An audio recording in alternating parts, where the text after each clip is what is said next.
Felix is first. No one can deny him that ever. Um, Hello. Welcome, welcome. Yes, the day has come. This is it.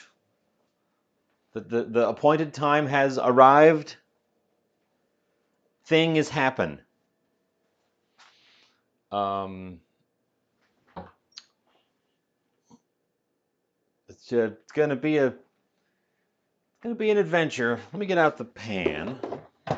Oh,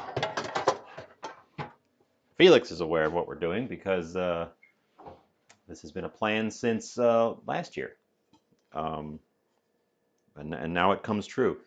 Thanks to this little guy and our previous successful test of making a miniature cheesecake, I don't have to commit to a full 10-inch cheesecake for something weird and crazy, and that's what we're doing. Um, and I've got a plan. Fish again, always fish. I love fish. Welcome in. Um, I've got a plan to occupy some of the extra time, but I fear we might not see the actual finished result of the cheesecake until later this afternoon. We'll talk about that later.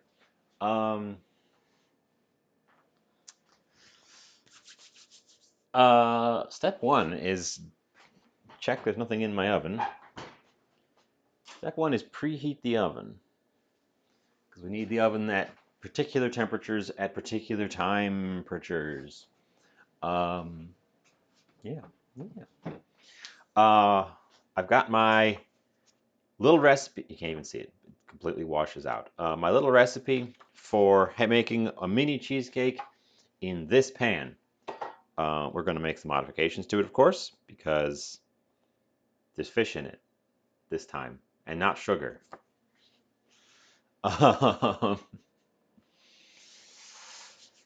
Ooh, fun stuff is going to happen here. We should probably get started. We don't need that anymore.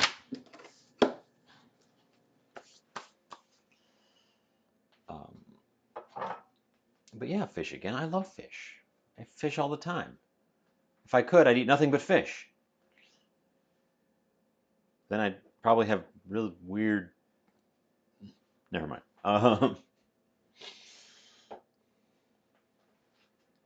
Okay, I picked up a cheat. Now, you'll remember the last time we tried a savory cheesecake. Actually, I don't know if you'll remember that. That was ages ago. That was literally 13 months ago. And I think it was my second ever thing. So there's almost nobody here. The pizza cheesecake, exactly. If you'll remember, we had trouble that time with the crust going soggy. And I theorized that it was because there was no sugar in it. Sugar in the crust, when you bake it, melts and then hardens up. And I think without the sugar, it just didn't get that hardness. But I don't want a sweet.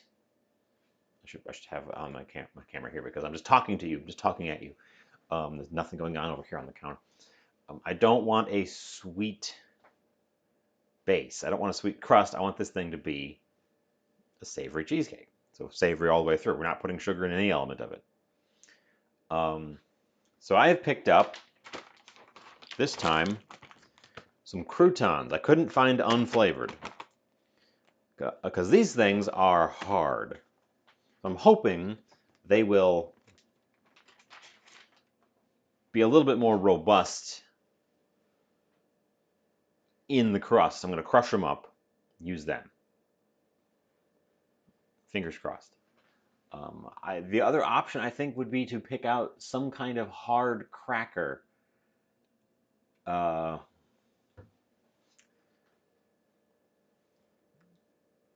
issue is I just think without the sugar, we're going to have a hard time hardening it up. We might have to resign ourselves to that bottom being a little bit soft. if you'll remember the last time we had a mini cheesecake, which wasn't that long ago, the springform pan had a tiny bit of a leak, and our bottom got soggy then because water leaked in. So we're going to be very careful this time to double wrap this and not be too aggressive with it.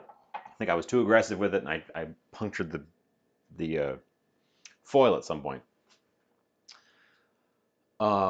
Yeah. So that's the plan for part 1. But then it's going to have to sit there and bake and cool, and then cool again in a different location. So during the course of that comes in our second thing. We're making fish cheesecake. Well, we're going to make cheese fish cake.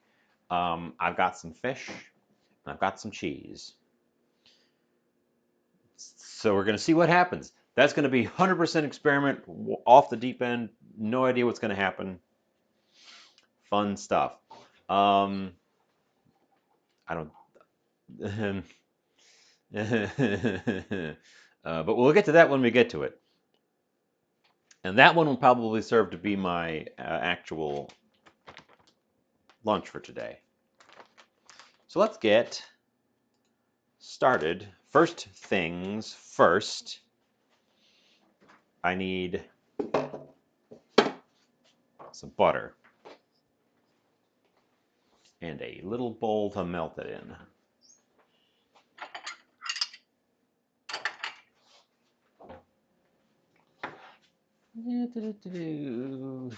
Cutting board dry yet? Yes.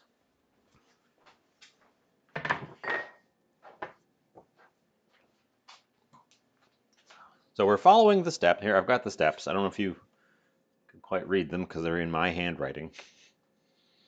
But that's our recipe. That's my standard mini cheesecake recipe.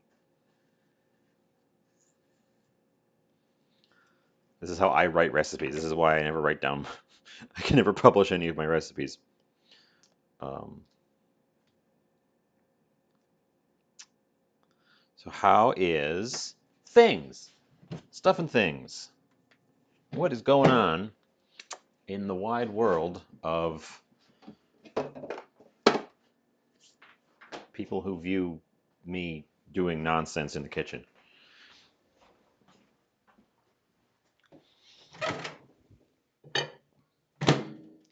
Let's give that 30 seconds and start crushing up some croutons. I made a decision this week to drop coffee. I was having some unpleasant times, and I couldn't figure out what was causing it. So I decided to drop coffee, and I think we've pushed through the headaches phase, but also I feel tons better. So I think I was drinking too much coffee.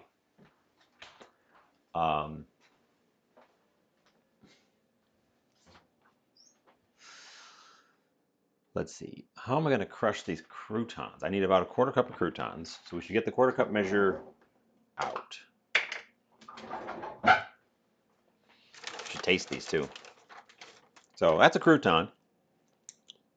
I figured garlic butter was a pretty neutral flavor. It's actually a very robust flavor, but it's not like any particular herbs. Very crunchy. They're pretty good. You could snack on those like a chip.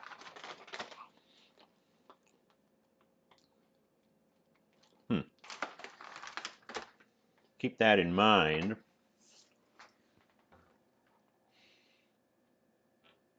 We could put them in a bag and beat them. We could also put them in, because I don't need a ton of them, we could put them in my spice grinder and let that thing chew on them. That might give us too fine of a grind. I'm not sure. Again, we don't need a ton of this, so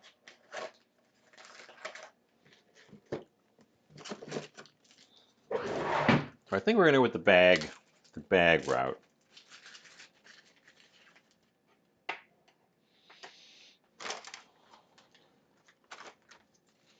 Bag. As they say in my part of the world, bag.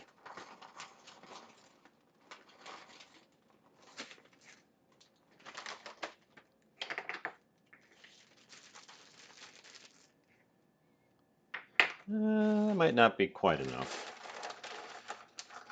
It's bigger than the measure cup, but there's a lot of airspace in between the cubes, so.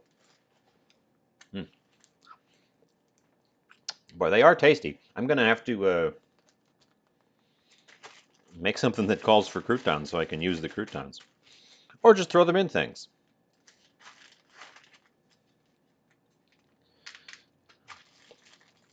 Crush the air out of this so we aren't fighting against a pillow of air. And then hit it with a stick. Like this one.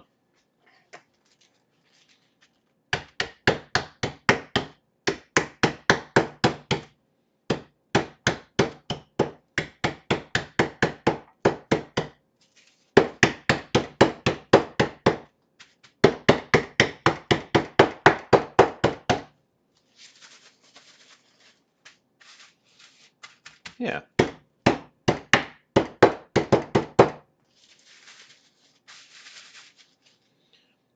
You just got to be careful not to puncture your bag, otherwise you get crumbs literally everywhere.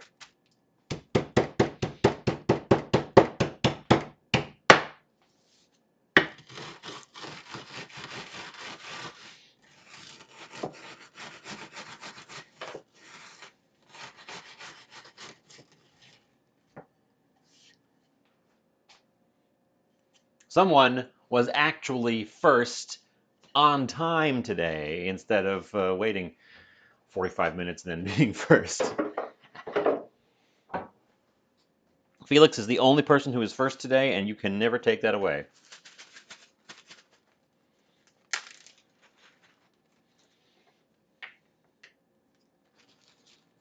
Let's see how many crumbs we actually got out of this. I hope this is just perfect. The hope is that this is just perfect. Because I don't really want extra, and I definitely don't want not enough. It's a little bit more. It's a little bit extra, but I think if I push it down, yeah.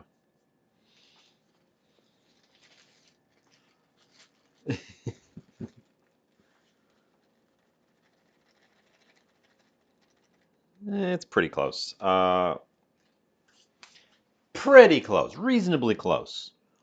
Let's get out a bowl to mix it in. And our butter. Now the question arises, should I put just a little bit of... Ooh, my butter's not even quite fully melted.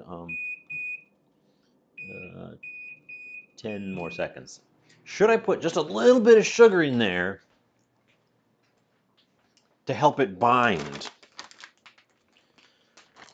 into a crust?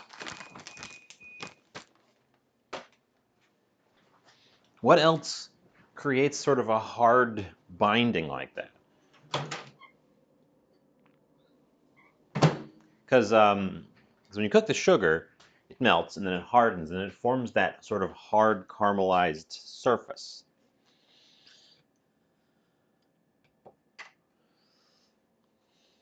Butter.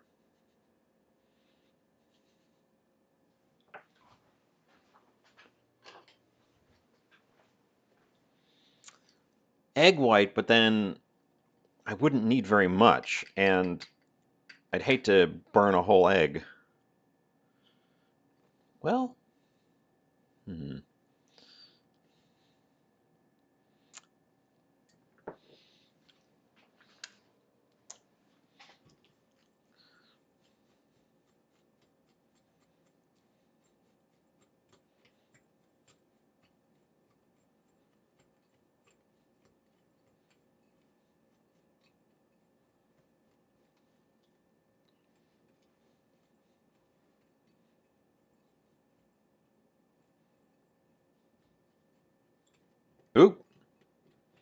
Welcome in, Zaizan. Thank you for the moisten. I actually don't have a glass of water ready. I'm a fool. What a fool I've been this whole time. This entire time. Where's my glass? There's my glass. What a foolish fool.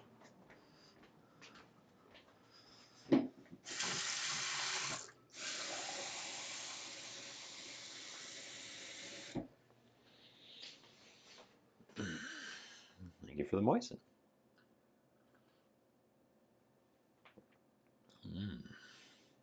Moist.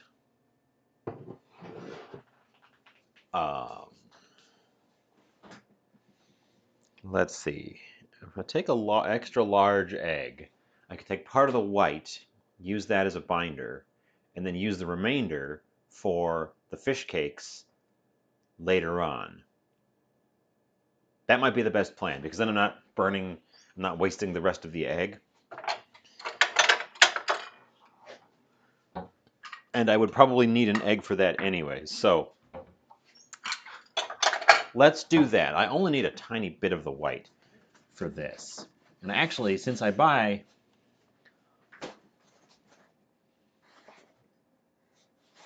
these ungraded eggs, they come in a wide variety of sizes. So I've actually got a couple that are on the larger end. So we'll grab one of those.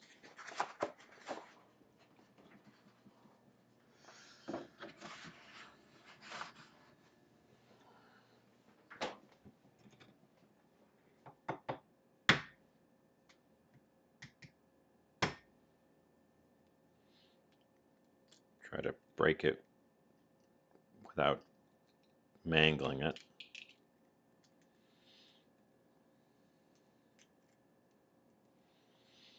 So I don't know if you've noticed, but I've certainly noticed the price of eggs has fallen recently.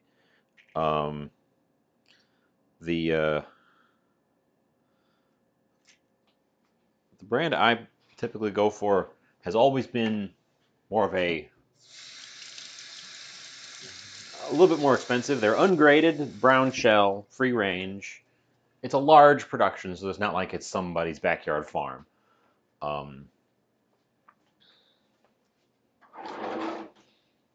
But their price now has gone back to where it was when the whole egg crisis started. Now, how do you get some white out of your egg? Okay, a little bit. The prices of the cheaper, quote unquote, cheaper eggs still have not come back down to where they were. And they're actually, many of them are more expensive than even the nicer eggs at this point. Okay, just a little bit of egg white.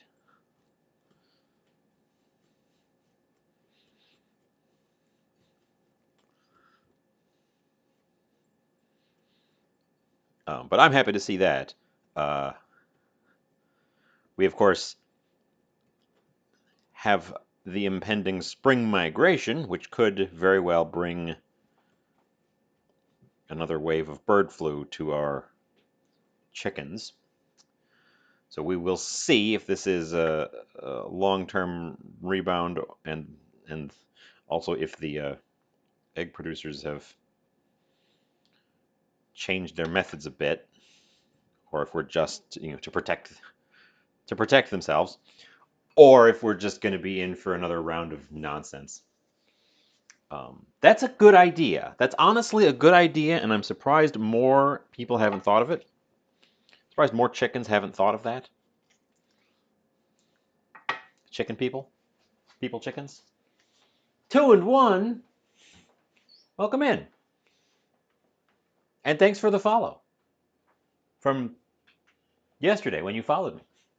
We're making the cheesecake. It's crazy.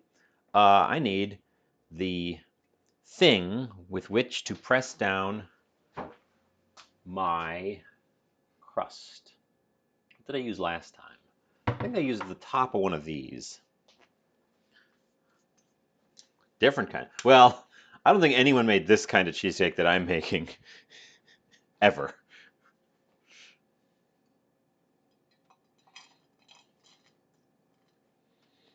as I pour lightly egged garlic butter breadcrumbs into a tiny spring form and glance longingly over at this chunk of fish.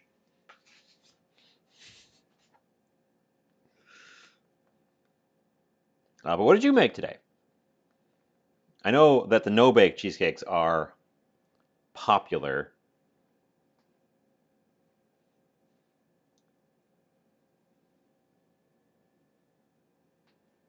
I'm not making a mistake. I have the utmost faith in my own hubris.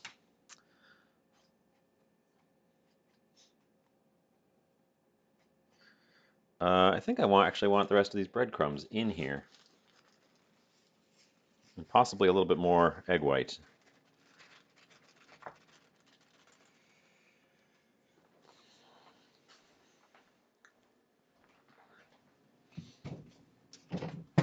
Because I don't think we had quite the volume I was looking for there.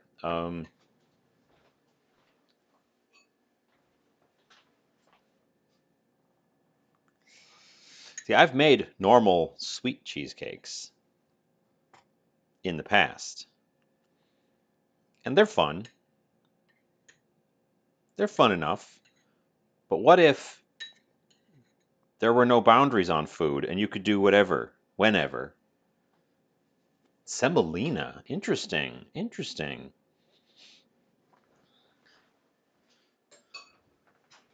Should have done this in the bowl instead of in the here.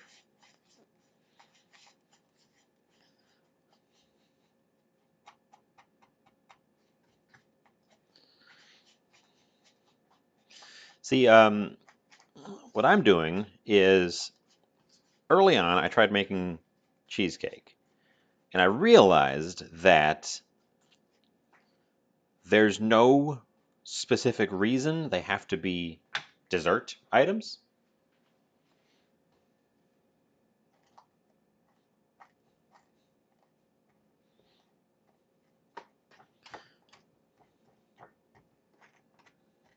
The sugar is not integral to the structure. Like, you can't make a macaron without the sugar. It won't come together.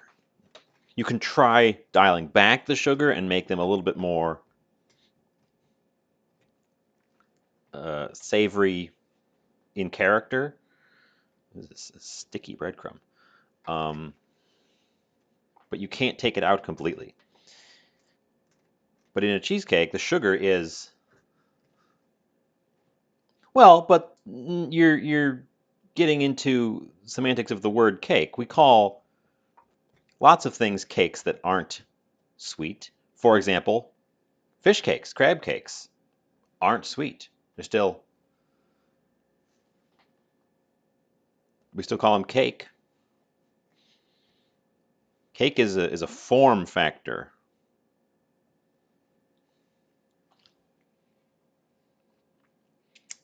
I didn't say why is it sticky. I just commented that it is rather sticky and is sticking to my my thing here.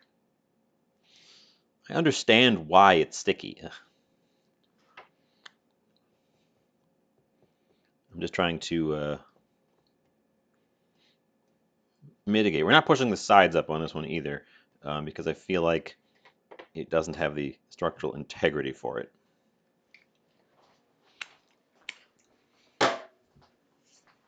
Okay, we're gonna blind bake that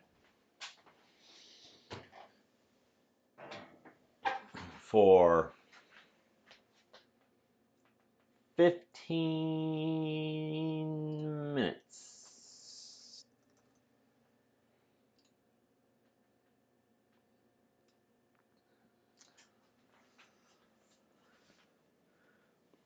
I don't know what to tell you. Cake is already a nebulous term.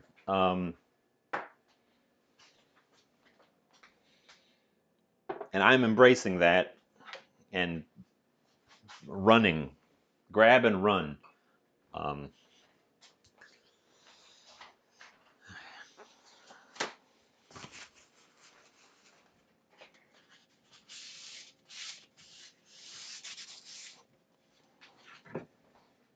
brush this off.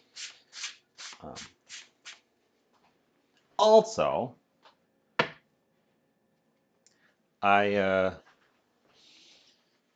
trying to cut back on the sugar. I made those candies. That's another thing I'm trying to cut back on is sugar. I made those potato candies, and I tried eating them, and they were really good. So I'd eat more of them, and then I'd feel real bad because I was all sugared up, and I guess I'm too old to eat piles of sugar and feel good afterwards. Um, we'll circle back. We'll make a sweet cheesecake eventually, but this is something I've wanted to try for a while. We established because okay, previously I was using uh,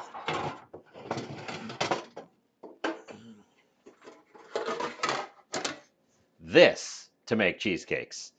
Um, and while it's a great pan for cheesecakes, you're kind of committed to a really big thing. So if you're experimenting with flavors, you're committing to a lot if it doesn't work out. Um, and I did. I committed with this pan to a pizza flavored cheesecake. And I liked it, but it wasn't a hit with my friends. Which meant that having a large quantity of it was counterproductive.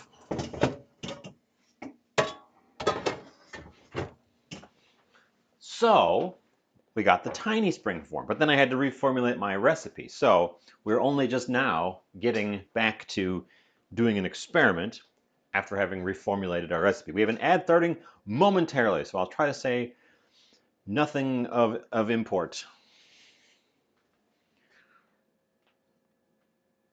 I'm actually going to start assembling the filling ingredients.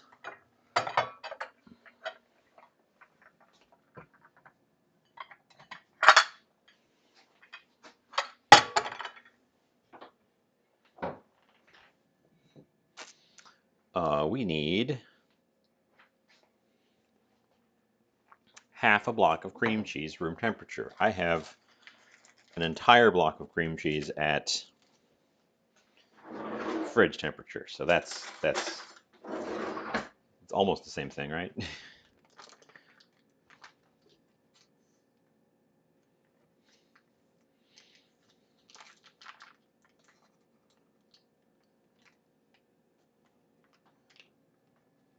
Get in, and this is what made me think of this as well is the fact that smoked salmon and cream cheese are already a known combo. And cheesecake is overwhelmingly cream cheese. It's cream cheese and some other stuff, but cream cheese is the core. Cream cheese is the cheese. This is honestly less experimental this time than when I made the pizza one, because the pizza one used a different kind of cheese. And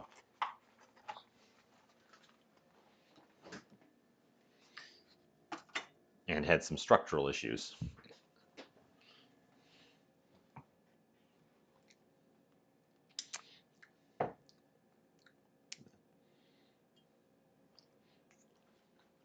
You also don't have to buy 4 blocks of cream cheese, to make a cheesecake when you're making a little tiny one. Cream cheese is so tasty, even just by itself. So 4 ounces cream cheese. We're skipping the 2 tablespoons of sugar. 1.5 tablespoons sour cream. I hope I have that much left. Yeah, I probably have that much left. Where's the half? Half tablespoon.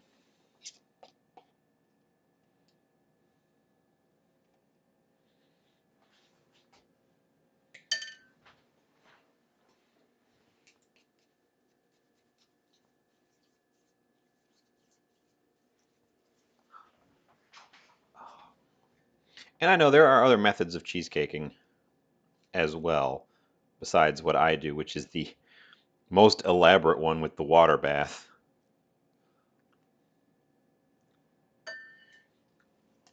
Oh, I think we're going to kill my sour cream with this.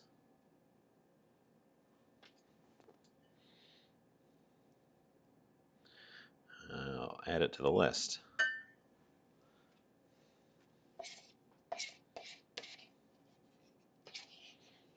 Yeah, because that's only a half scoop there. Means I'm going to have to scrape down the jug.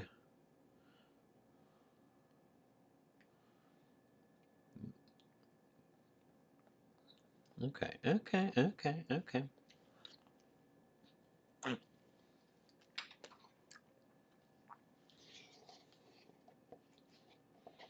God, sour cream is so good. Even just by itself.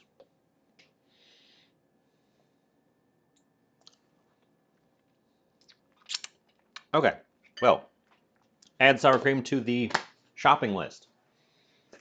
Rinse out this container real quick.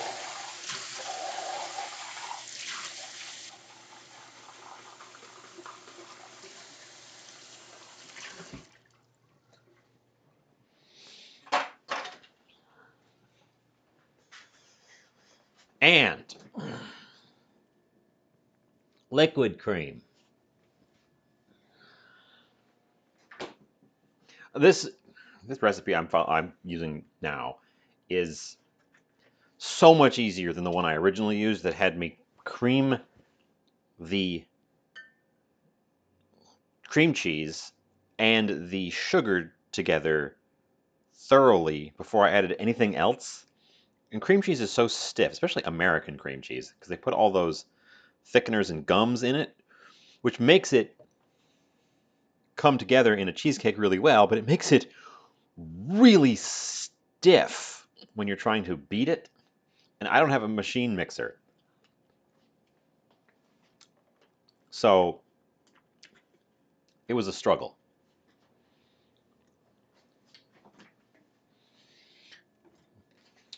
And I followed that recipe. I followed the directions closely, but adding some liquid to this just makes it so much easier to get started. So we're not adding vanilla either. Teaspoon of flour. I'm gonna have to dig out the tower flour for a teaspoon of flour. Tower flour, flour of tower.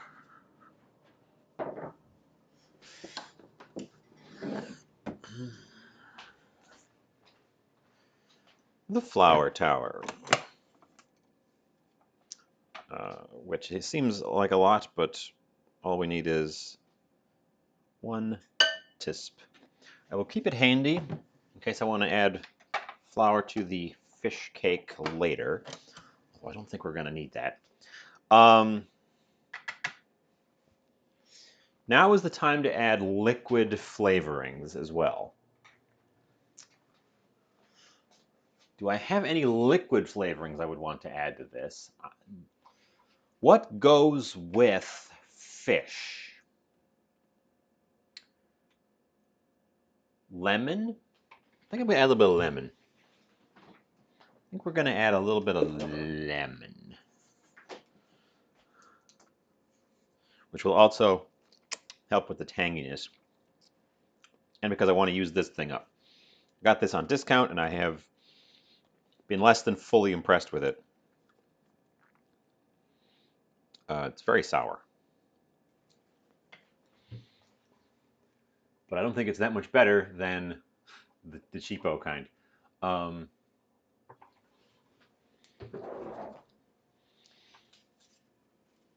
Smoked salmon.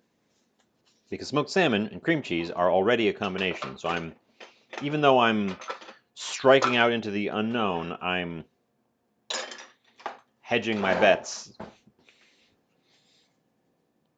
Like I said, this is much less experimental than the pizza version.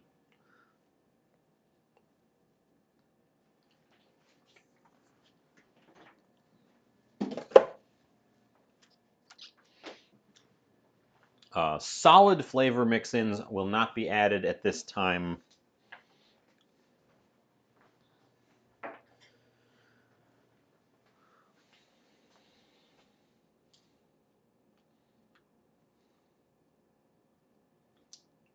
Okay. Get this guy started, and then we can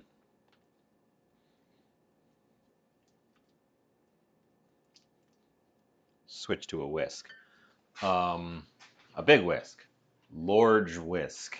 Our friend. Full-size whisk.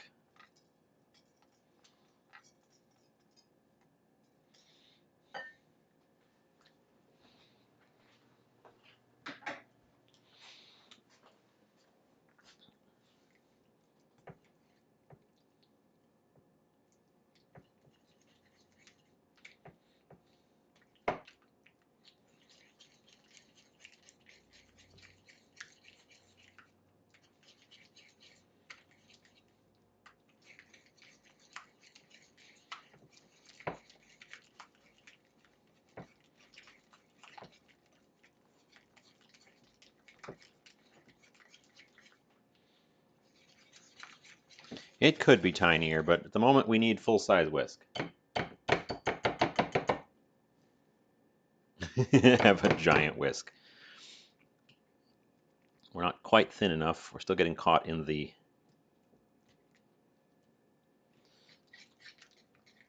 bell here. The ball, the balloon. This is a balloon whisk, right? This is called. Get out of there. Get out of there. The egg will loosen this up a lot as well. But you don't want to overbeat your egg, so you want to get this started before you add the egg.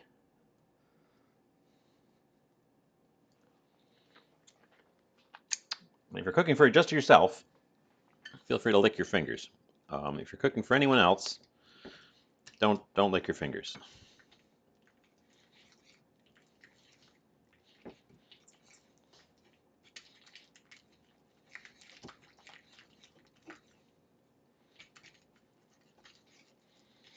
God, maybe I should start this with the wooden spoon.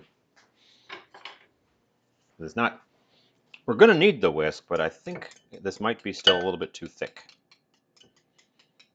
The way it's getting caught in the guts.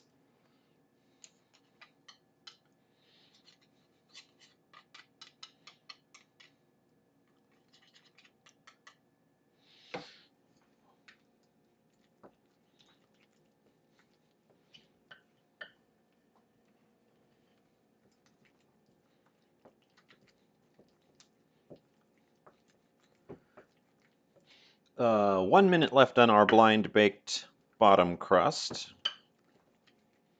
Don't let me forget. I did actually set a timer, so it should beep at us.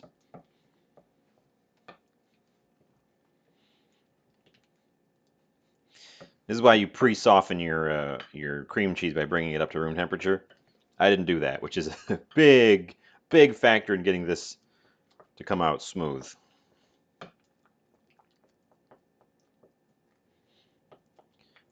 Also, I think the sugar helps break up the cream cheese by being like an abrasive, the little crystals kind of poke through it as you're stirring it.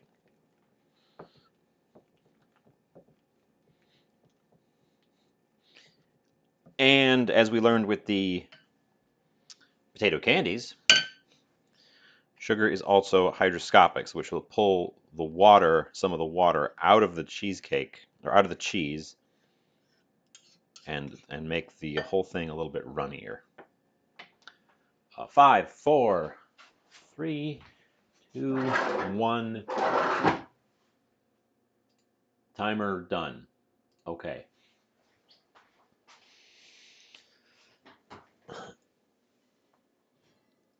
Little guy comes out.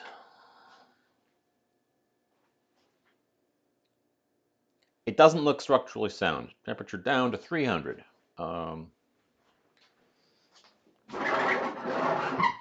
gonna go ahead and throw my egg in here because I want the extra liquid to help us assemble this.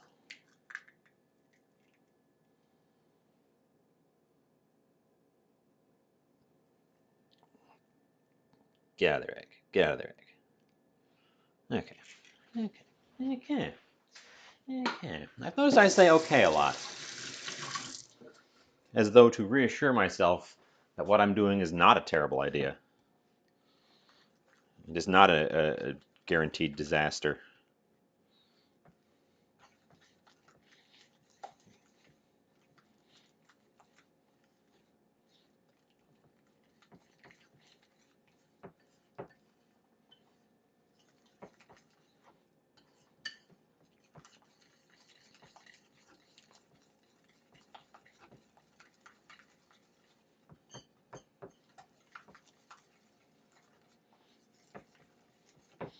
Okay, we need to get rid of these lumps. This is supposed to be smooth. I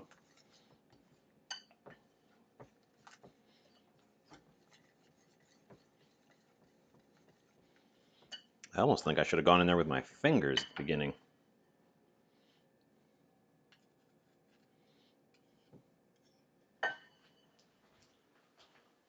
A giant whisk. I could get a giant whisk. I don't know that I would ever use it.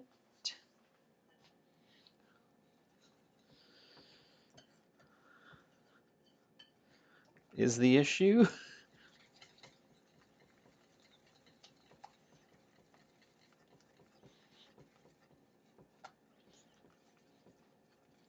Wow, this is really lumpy. Why are you so lumpy?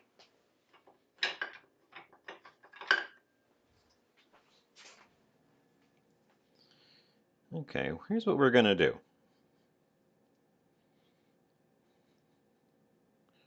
We're gonna first use this spatula to scrape down our whisk a little bit.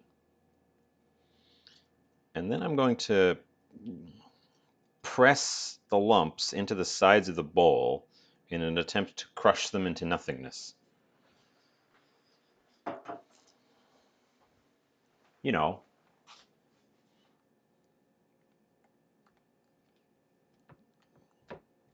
as you do. You can scrape it down too. More of the sides into the middle will help.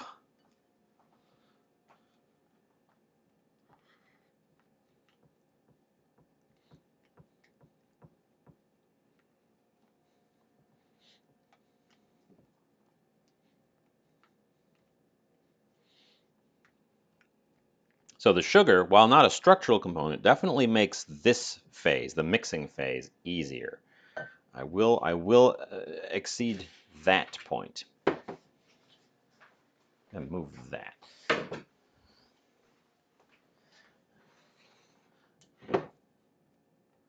Concede that point, exceed that point. Concede that point. Exceed that point.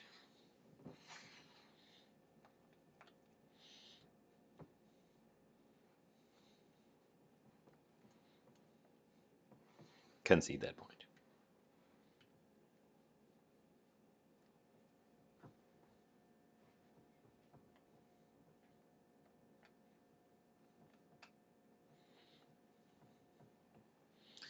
I fear we're not going to get rid of all of the lumps.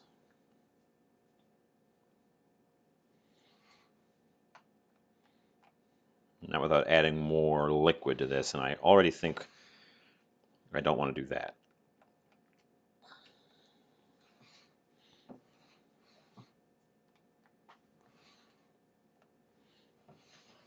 Okay, well, pretty lumpy still.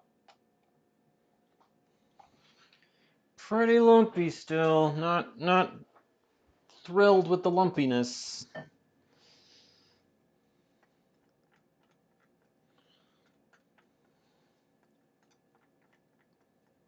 Using ingredients at room temp would have helped.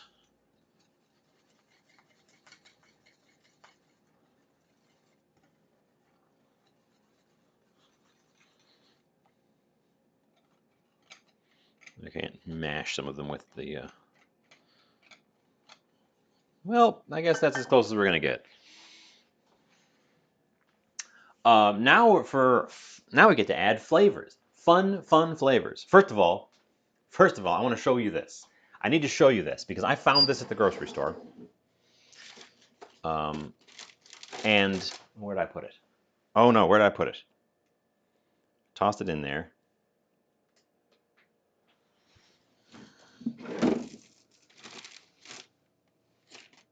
Oh no, where did I put it? I wanted to show you this. I wanted to show you this. Not this. This is just a shallot. Where's my... There it is. So, you've seen a shallot. I don't want to hit this with an electric mixer. I don't want to over mix it. I do have an electric hand mixer. I was trying to avoid using that. This is a normal shallot. Here's the shallot I found at my local grocery store. This is the biggest shallot I've ever seen. This is bigger than my onions. I don't know how you grow them that big. It's so big.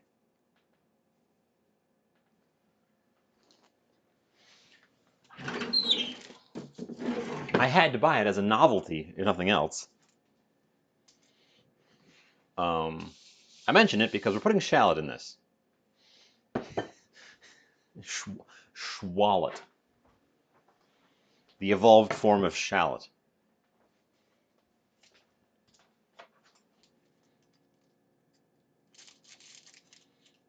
Ooh.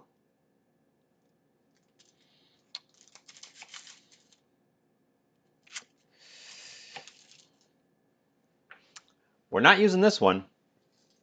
This one is the wrong color on the inside.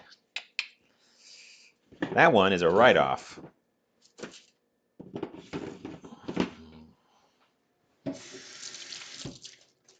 That's unfortunate. Ooh, and it's got a stank to it too. Well, shallots always have a lobe. There are two lobes in there, and that one has two lobes. Okay, well, the one shallot is a total write-off. It was bad. I don't really want to cut into that big guy right now, so I guess we're gonna go with normal onion, and we're gonna wash this knife.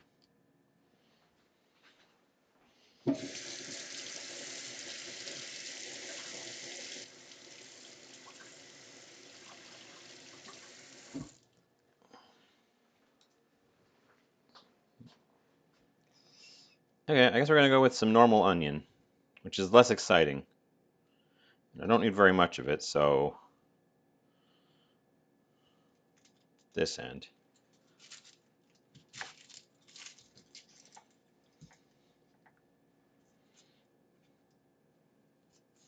So I don't know what I'm going to do with that giant shallot. I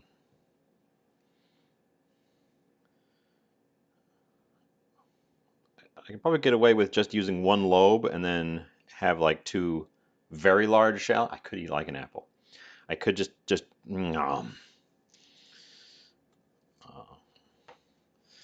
that would have to be a subscribe reward for us hitting milestones.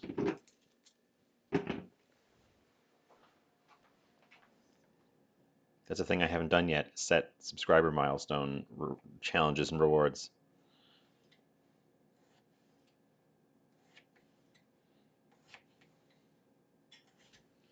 Oh my god. And it's to Juicy. I know Juicy. Juicy, wherever you are, enjoy the subscription.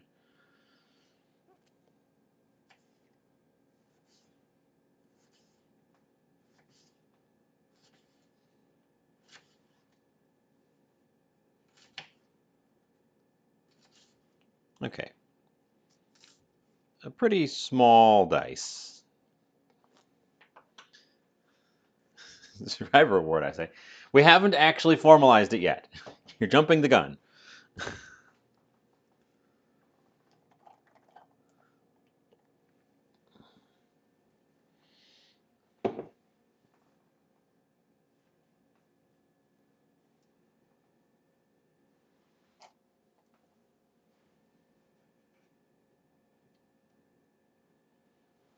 Okay.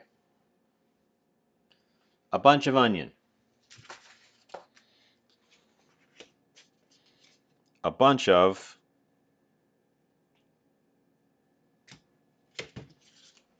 fish, which I'm going to just flake with my fingers.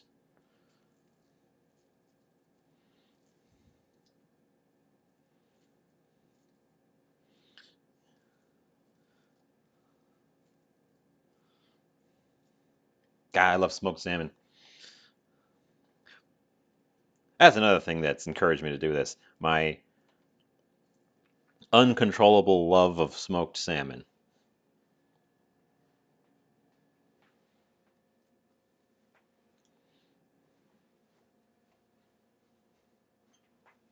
But thank you for gifting a sub to the community. Juicy, if you're here, or if you're not, enjoy. Welcome in.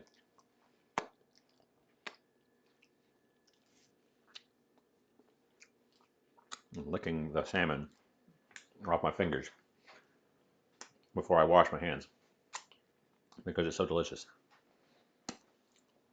I can't not do that. Um,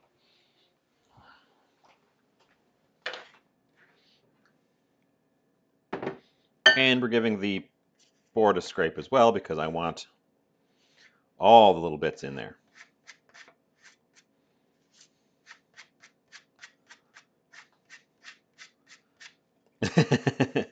Well,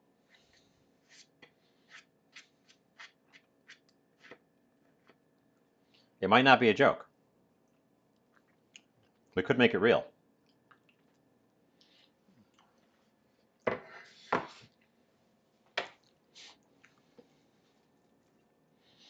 Let's see how much this is when I actually mix it together. I might need more salmon.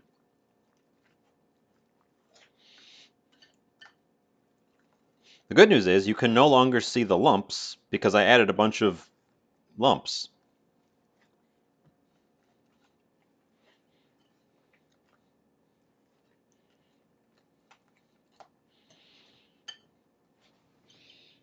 Smells like salmon cream cheese already. I kind of want a little bit more. I kind of want a little bit more.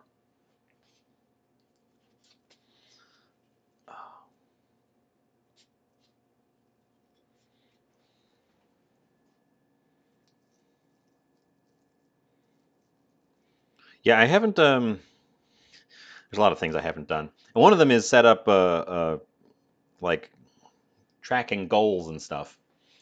Um, Actually, stupidly enough, I took the time to set up a Ko-fi and a Patreon just in case anyone wanted to invest, because it's no cost to me to set them up. And then I didn't link them on the page here at all, so nobody knows where they are. Um, I just need to sit down, carve out a day to sit down and just do all that side stuff and link it all together. You know.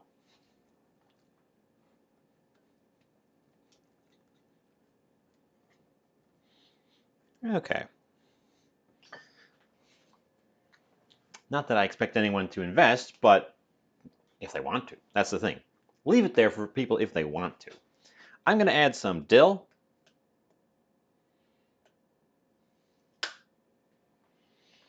Well, I have plans this afternoon. So, not this afternoon. We'll get to that. I was going to discuss that later. We'll get to that. We have plans. We have something planned this afternoon that's going to be pertinent here.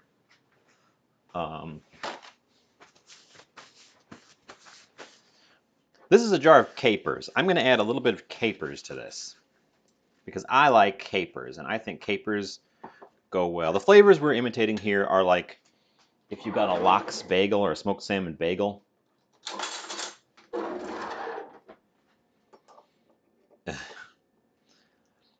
Okay, I like capers.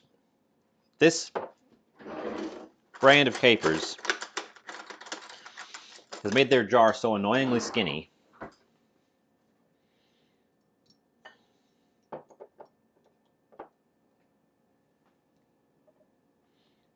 Capers are quite assertive flavors, so we don't need a ton of them.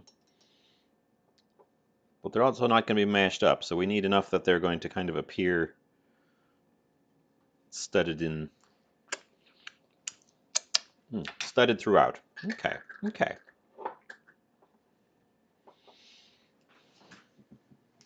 So can't endorse that brand unless they make a jar that you can actually fit a spoon into.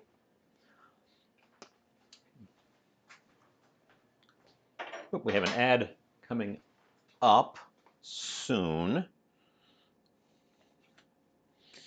Okay, so the flavors we have going on in here are smoked salmon, onion, caper, dill, lemon, and cream cheese.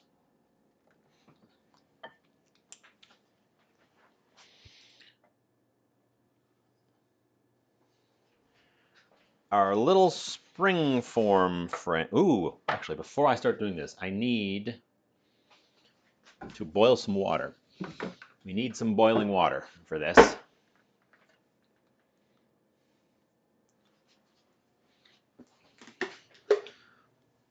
Some boiling water is a required component of this. Get all these guys out of my way. Almost forgot the boiling water.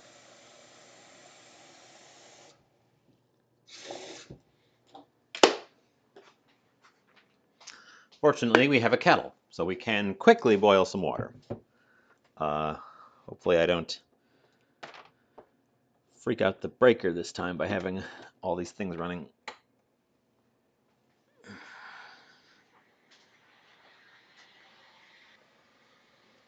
Probably shouldn't have the kettle touching my computer cords either.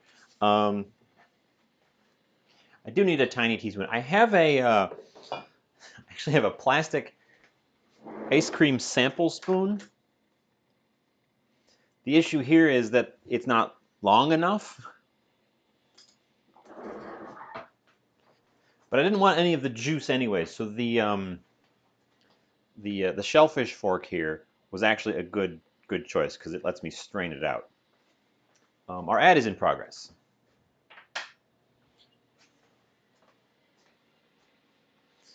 So let me grab my scraper,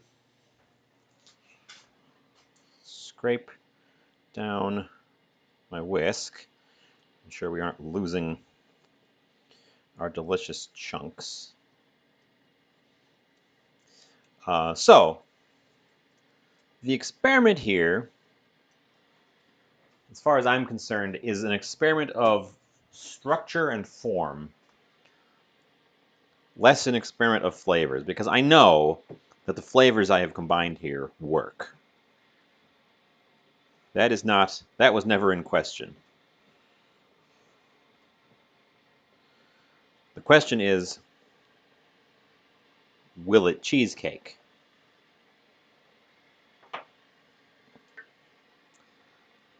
And we're going to actually do this in a different order than I did last time because I damaged the foil by doing it the other way around.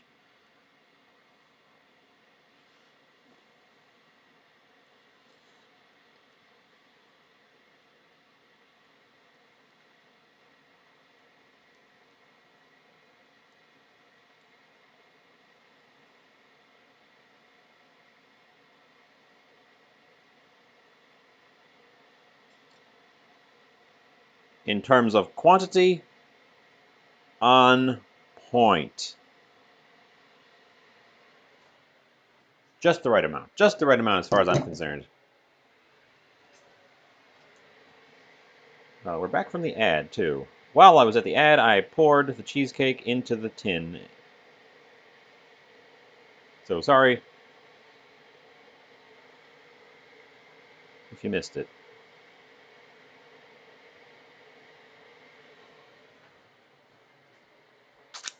Lick my finger. Lick my spatula. Now that we don't need it anymore. Okay, the flavor's real good.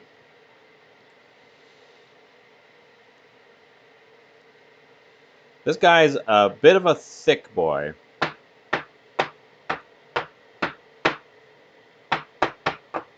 And we're going to tap it out to get some of the bubbles out of it.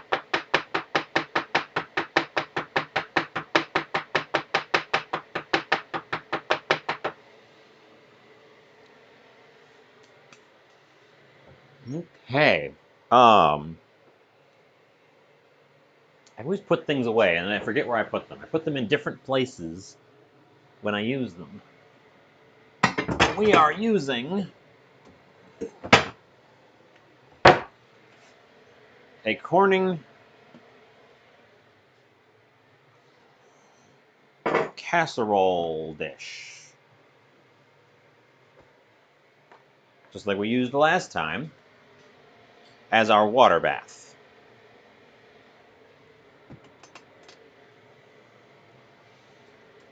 It is currently kind of cold because it's cold inside that cupboard. So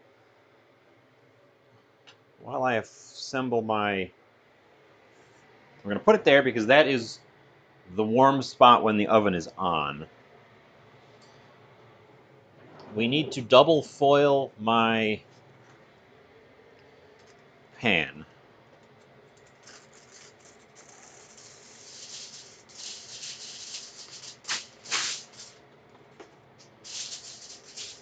And yeah, we're going for the double foil because I am afraid of leaks.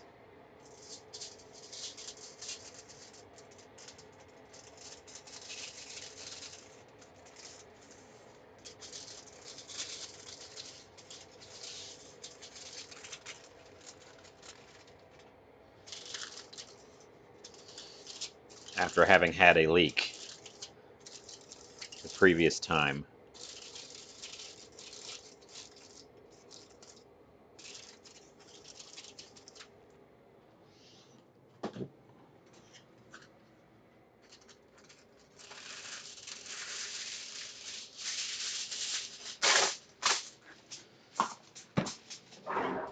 So pull out your 2 squares of foil.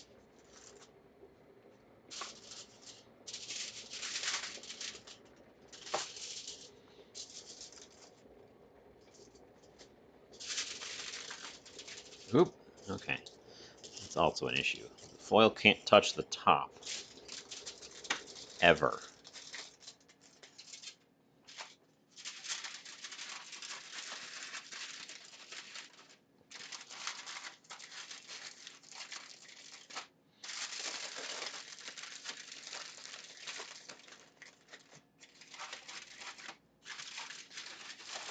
Our water has boiled, which is good.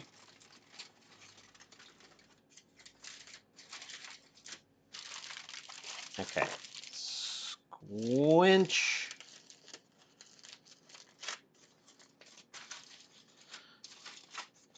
It up against the sides of the pan.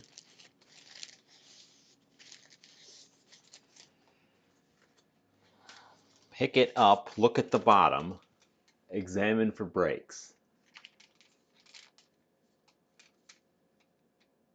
I don't see any, and we double wrapped it, so hopefully that's enough. We're going to do this over the stove so I have less distance to travel. So we're coming over here. We're taking our cheesecake directly in the center of our pan. We are surrounding it with boiling water, or boiled water.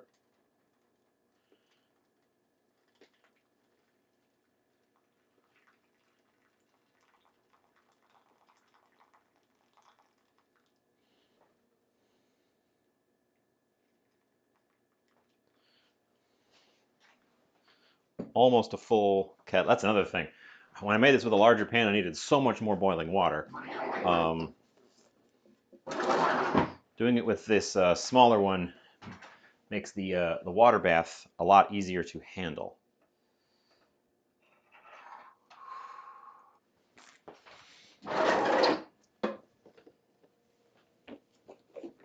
Speaking of easier to handle, I'm actually going to use my mitts for this.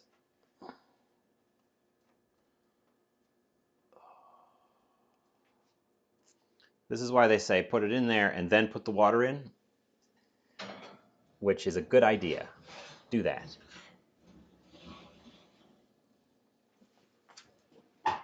Okay, it is in the oven. It is in the oven, and we need a timer for 35 minutes.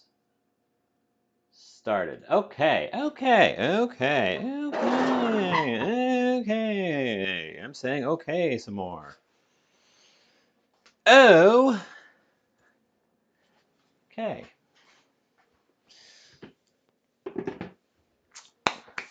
Now, as previously mentioned, the cheesecake takes 35 minutes to bake, and then it's supposed to cool in the oven for an hour, and then it's supposed to cool in the fridge for 2 hours before we can take it out.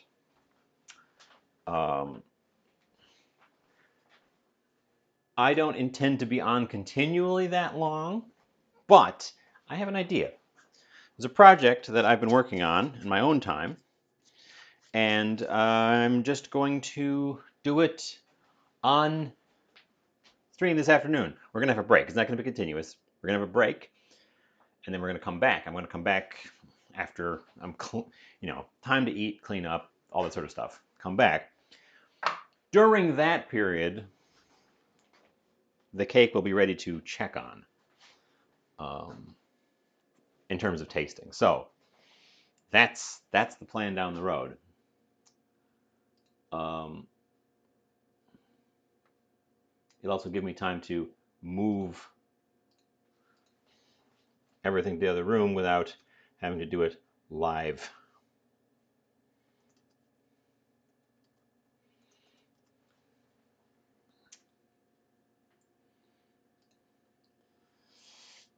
So the other thing I have today, it says right in the title, we're making fish cheesecake. We're also making cheese fish cake, for which I have a different fish.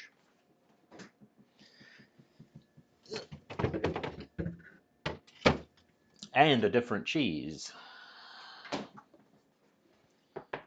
Oop. Swapsies down below. This is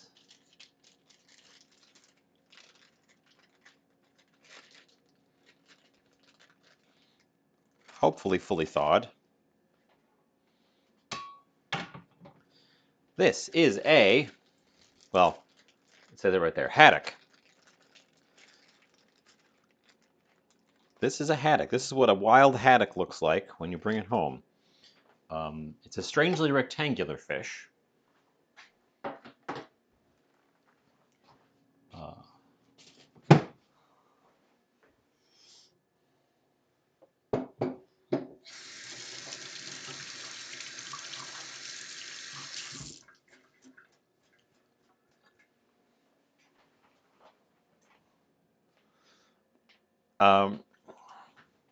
Let's see, the package was 1.7 pounds, and this is one of 2 logs of fish that were in it.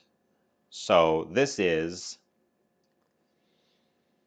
0.85 pound of fish. I don't need that much for this recipe. I need more like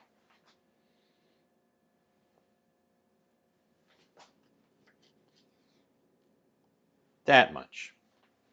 Also, still a little bit icy in spots, and there might be some bones in it. Oh, that's nice crystal. And that's not a bone either. It's a little bit icy. I tried thawing it overnight, and I don't think it quite got there. We're going to flake it apart, though. much like we did with the salmon. Except, oh yeah, there's definitely a little icy core in here.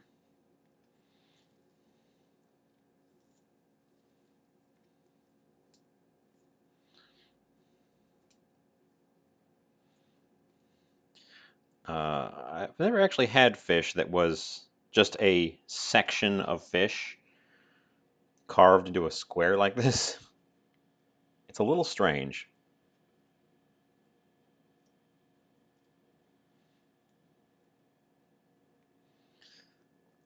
Let's see, I've got a reference.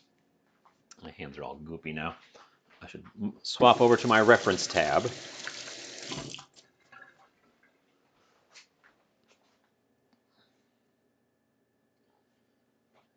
Come on.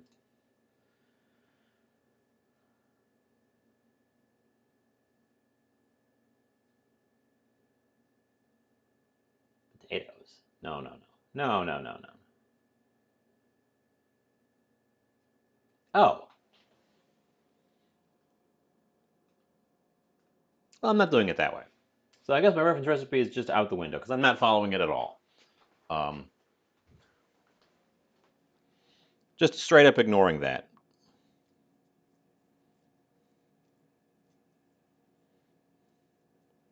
So fly by the seat of your pants. Why is my mouse... Oh, I see why my mouse is freaking out, because there's water on the touchpad. And it's causing an electrical gradient, making the touchpad think I'm touching it rapidly. Fascinating.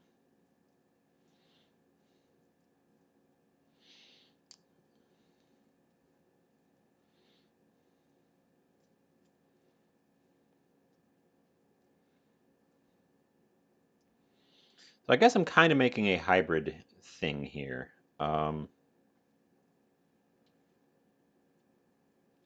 You'll remember I have all those cheeses. I was thinking of making a fish and paneer cake and then frying that up.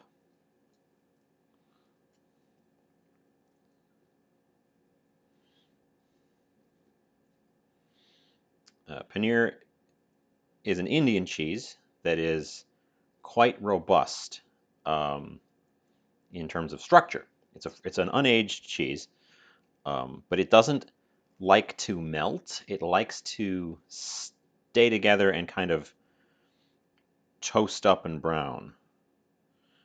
A little bit of membrane. I'm just gonna set to the side. I want this flaked apart into little pieces, which I suppose if you cook it and then flake it and then turn it into a cake, and then that would just be easier. That would have been the easy way to probably do this. But I'm doing it this way because I am a fool.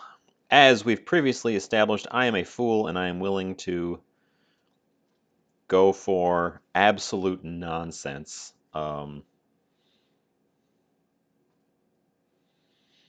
Besides, then we'd be cooking the fish twice, and that seems like you'd have overcooked fish. And overcooked fish is not what I'm here for. I'm here for somewhere between barely cooked and undercooked fish.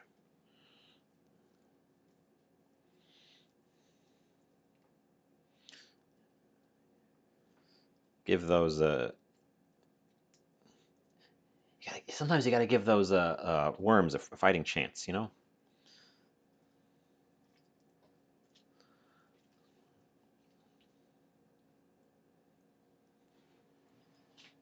Should have done this in a bowl. For those of you following along at home, go back and do this in a bowl. Because we're going to transfer this into a bowl.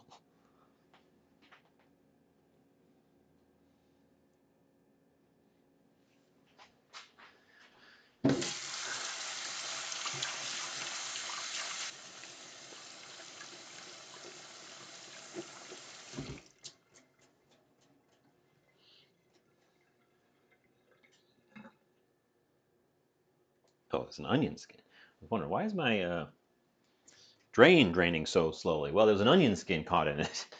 That'll do it. Okay. Ooh, I can moisten. I just rinsed off my hands.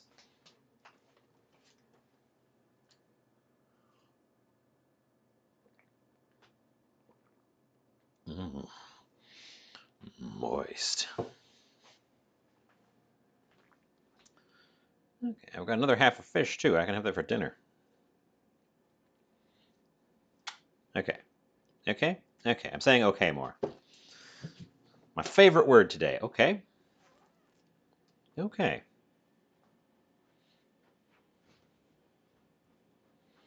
I mean, it's my favorite word every day, if we're honest, which we never are around here. I am a continual liar. I lied to you not 10 minutes ago about this fish. Haddocks aren't naturally rectangular. And you believed me. You believed me without question.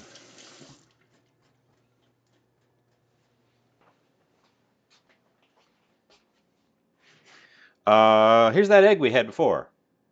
It goes in there.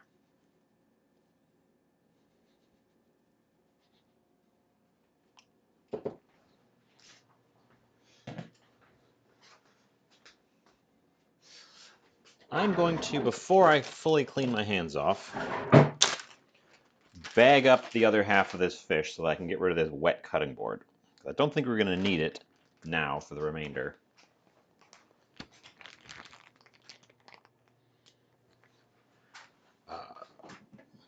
Fridge, and then we're actually going to wash our hands with soap.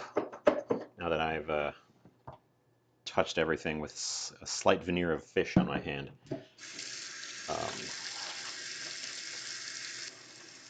I had just been rinsing off in between the handling of the fishes. Because everything's going to be cooked. I just didn't want to get the active goop on stuff.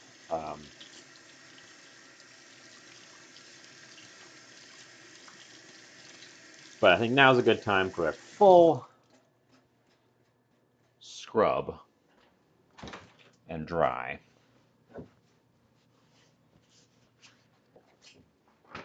Okay. And then this wet board can come over here so that I'm not having to lean around it. So, in the neighborhood of a half a pound of lightly shredded haddock, and 1 egg missing a few small scoops of its white, to which we are adding first some cheese. Now, ages ago, before I was doing this as a show, I made my own paneer. And then I made it again a second time, and it failed. The first time was a success. The second time was a fail. And as far as I know, I didn't do anything differently. But obviously I did something differently. I just don't know what it was.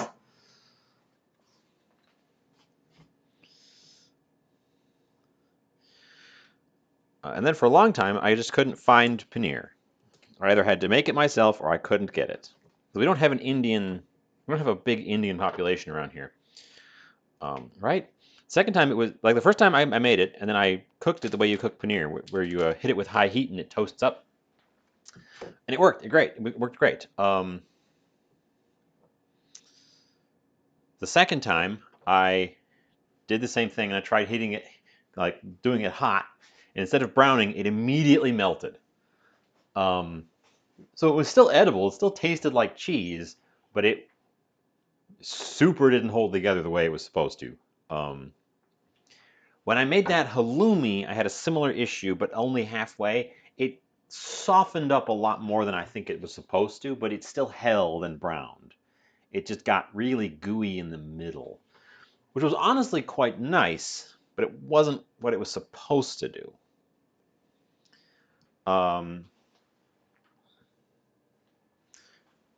This is prepackaged stuff. We don't have a big Indian population, so I was surprised when I found prepackaged paneer at a pretty good price, honestly, from a local cheesemaker, or a nearby cheesemaker at least. We have a lot of cheesemakers. I don't know if you know, Wisconsin has a lot of cheese. But I'm going to taste this because I've never had this stuff, this one before.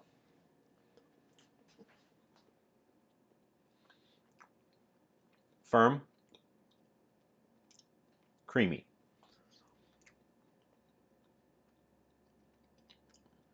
No aged flavor at all, but a little bit of a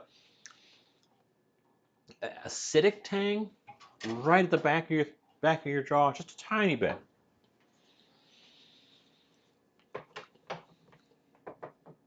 Let's see how it grates.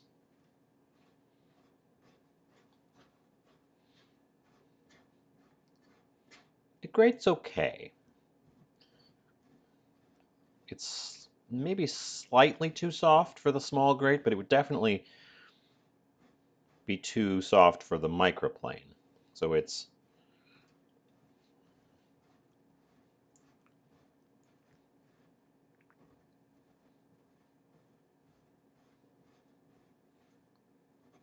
I don't know. It seems like it's a good mix. My hope here is that I'm grating it very small, so if it's going to melt, it's going to melt. My hope here is though that since it's paneer and doesn't typically want to melt,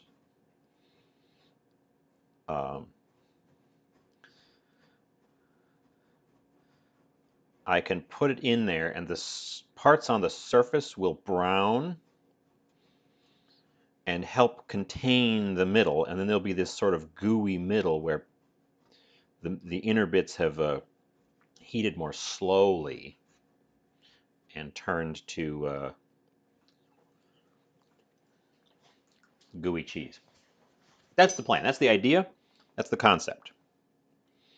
Of course, when you grate a small amount of cheese, you end up with a much greater amount of cheese.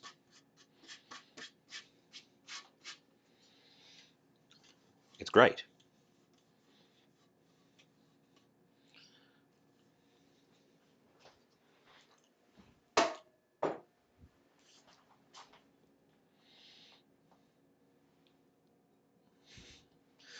Oh, this is going to be a weird one.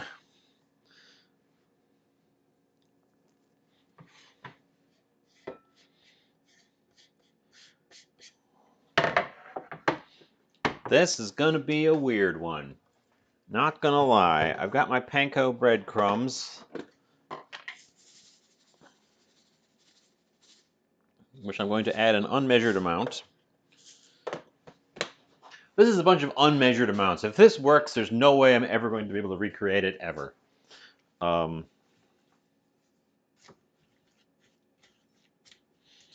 Break that egg up.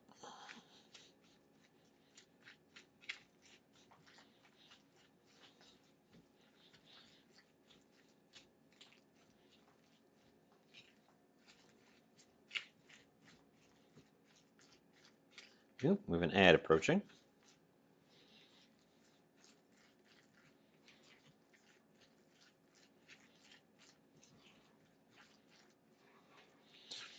course, at the moment, we just have fish and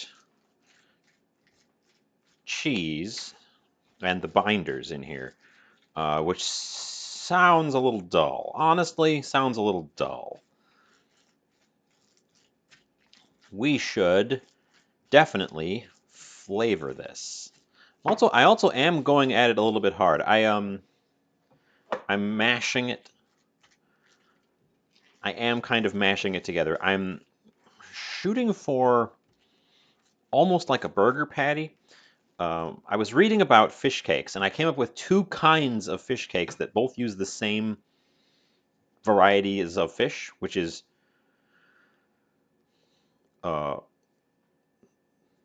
saltwater whitefish, which haddock is a saltwater whitefish, so is cod, so are others. One of them was like fish cake, as in like a crab cake but with fish. The other was the Japanese fish cakes, which are super smooth. Um,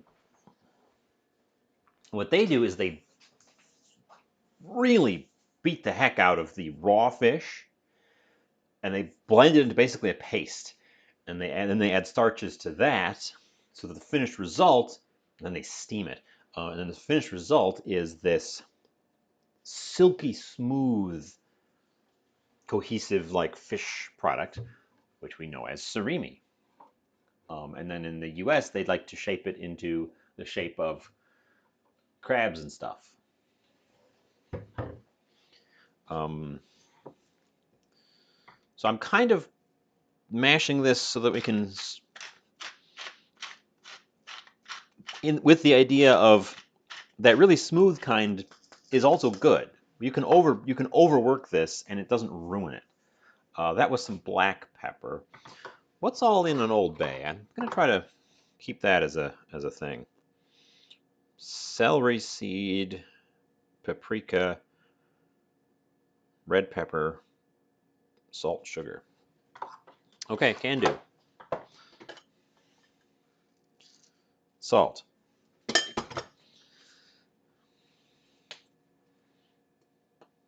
Smoked paprika.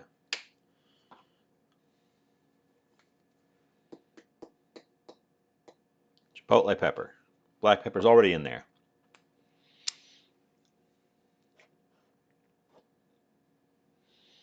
Might need a little bit more breadcrumbs too. Do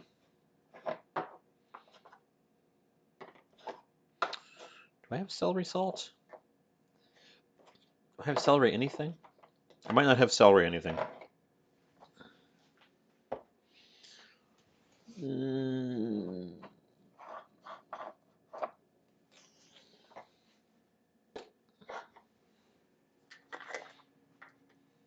Oof.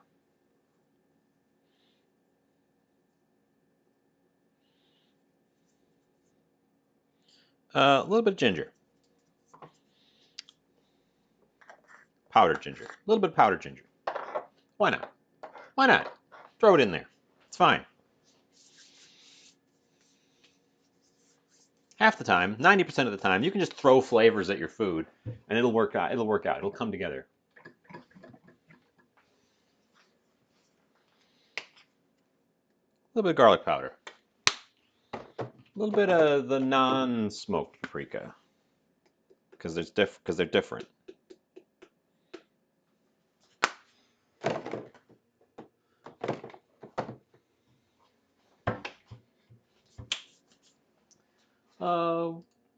What does this person put in? They put some dill and some parsley and some milk. Milk.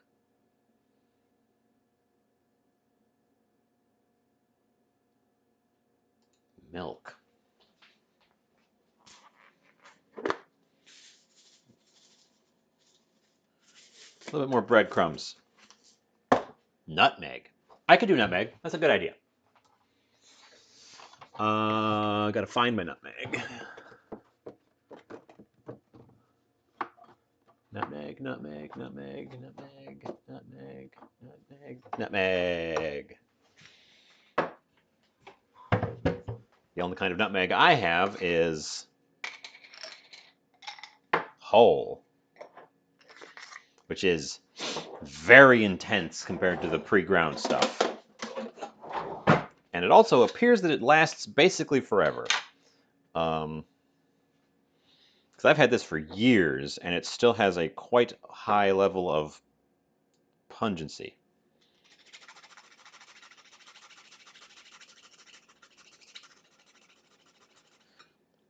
That's probably enough, because it's pretty assertive stuff.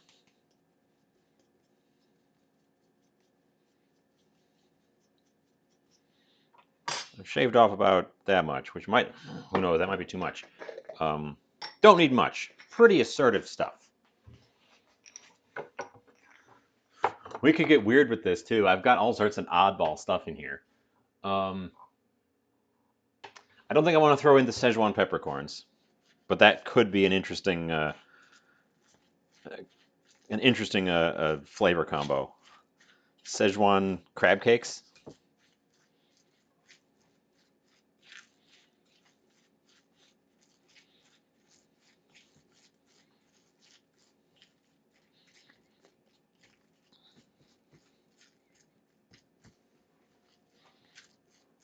Yeah, I think we're away from that flavor realm at the moment. I don't want I would be it'd be a pretty hard veer to get over there to where I would be comfortable with the Szechuan pepper.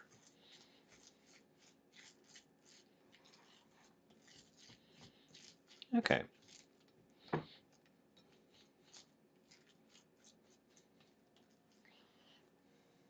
Okay. Okay. Well, I really do say okay. I haven't paid attention to myself nearly as much as I have today. I might say okay when I'm cooking altogether too much. Almost like I'm trying to lie to myself about it being okay.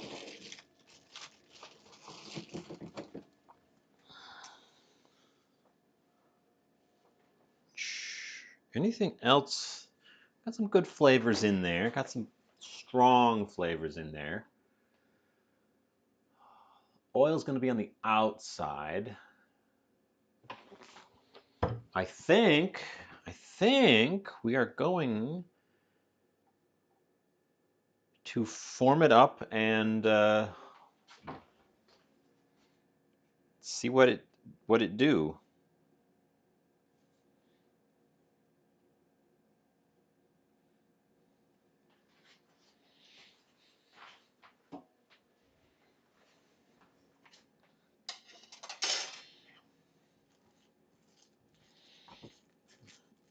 It has a consistency similar to like ground beef. I think we can get two pretty generous patties out of this. I don't know how it's going to behave as it cooks. Whether it's going to shrink up a lot or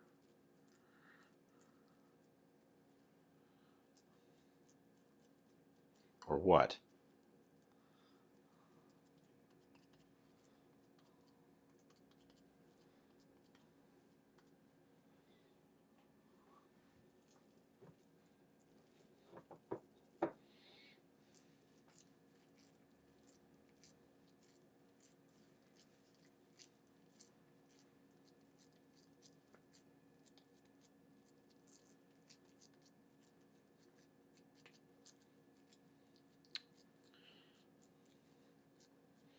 Because if it was beef, I would know, oh, it's going to contract this way. Um, since it's fish and we mash the heck out of it, it might not contract much at all. Or it might contract quite a bit. I don't really have a frame of reference. Your typical fish cake thing uses at least par cooked ingredients or par cooked protein, which naturally does not seize up as much. But let's get rolling. Let's check my time. We have 6 minutes on our cheesecake. I believe last time we had to overshoot it a little bit. But let's pop over here because all the action is going to be over here now. Oh, you know what would be? Nah, we won't do that because it would. I still, still remember that thing I picked up, the oil sprayer, and you were all like, yeah, exciting. I hope that works out. I'll get one. I haven't tested it yet. I still haven't tested it yet. Um,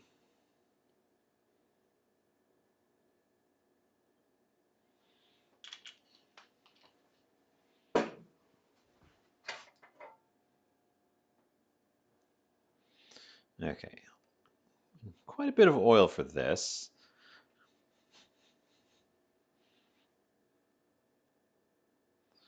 I want a nice even coating and get our heat on.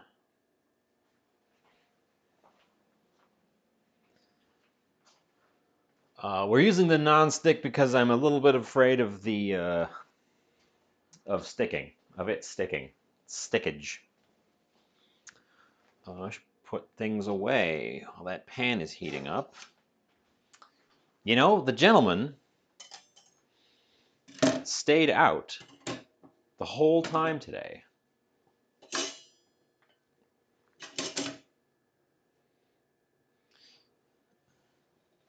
That goes there, that goes there, that goes there. That was just water, so that can just go right on the drying rack. Those were clean because I didn't use them. You guys can't see any of what I'm talking about.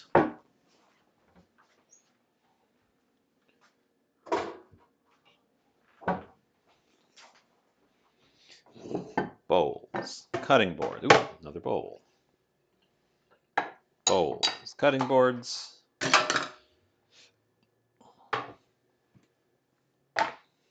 Trays, and all the huge pile of utensils. Nice. Okay. We're waiting for our heat to come up over here.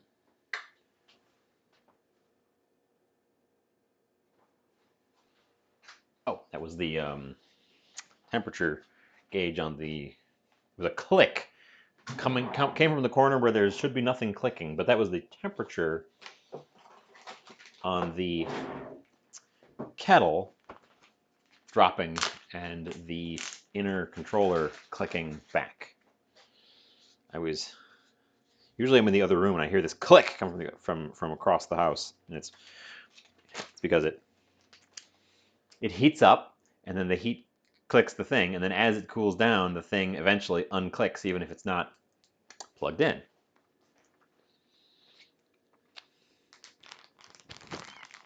Save the remainder of this smoked salmon. I will enjoy that on my own time.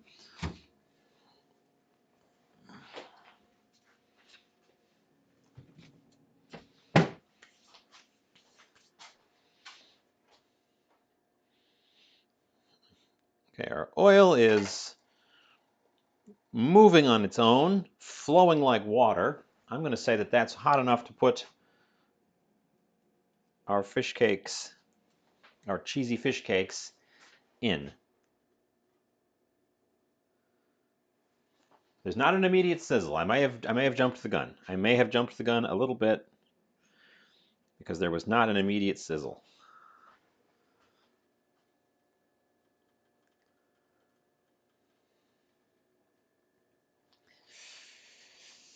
Hopefully that doesn't come back to bite me.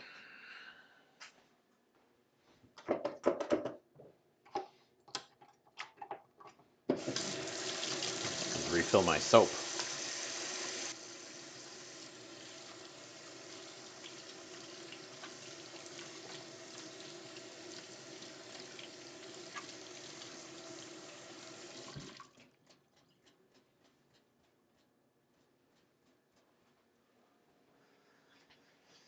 Hopefully that does not come back to bite me. Yeah. Not ideal. They should have had a good sizzle when they went in. They're now sizzling.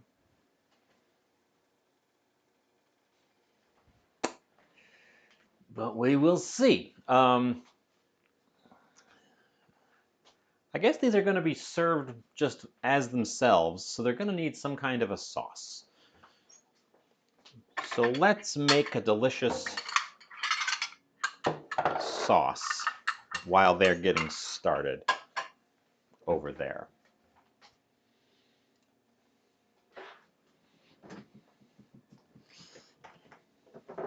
I already know what I'm going for with the sauce here. Some Japanese mayonnaise in the baby bottle, which you then have to let sit for a sec for the air to get back into it, otherwise it'll stay crushed like this forever. Some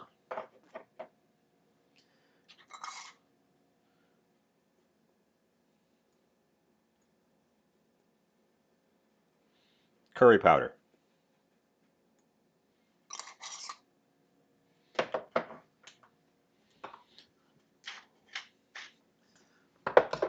Black pepper, salt,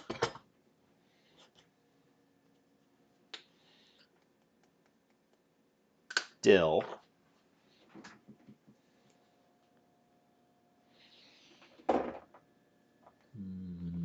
mustard. That's horseradish mustard. There's our timer.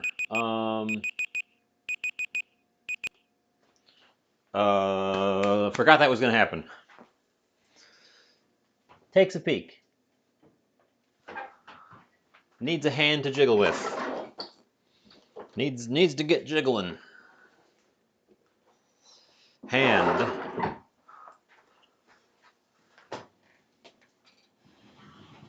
Ooh, it poofed up a little bit, actually. It actually has just the tiniest jiggle in the middle, so I'm going to say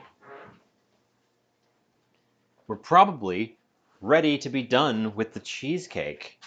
It looks relatively firmed up in the center. So let's turn the oven off and let it start coming down with the oven. Goal here is to cool it down slowly.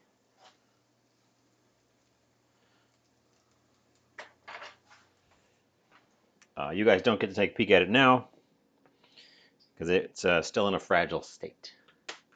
Still in a little bit of a fragile condition.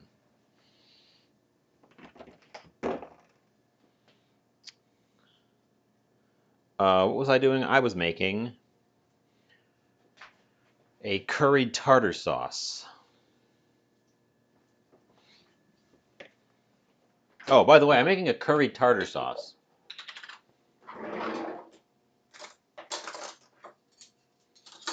That was the thing I was making that I didn't tell you.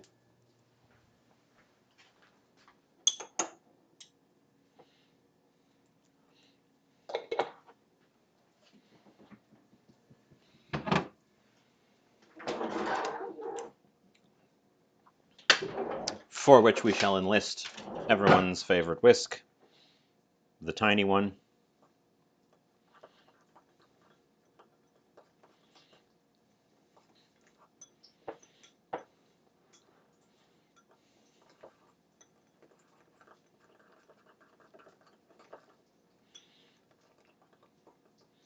And taste.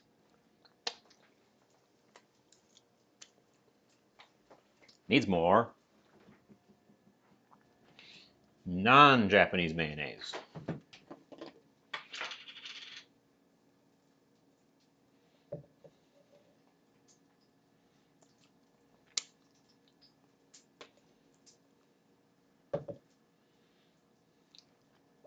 Okay.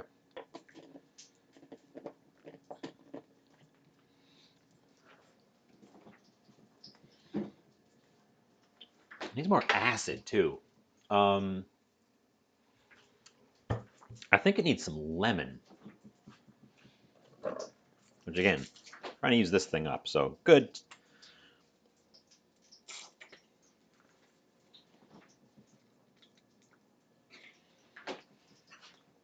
Tiny whisk together.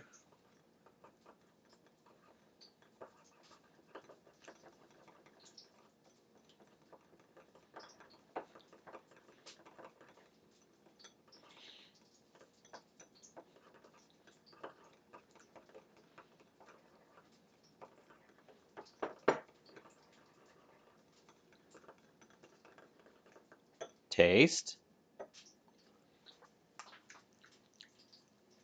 Now it needs more curry powder because I increased the amount of other things in it. I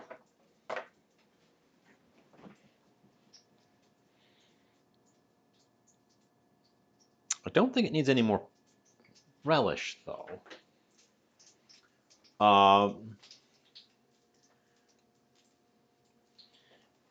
Miss Sepsi.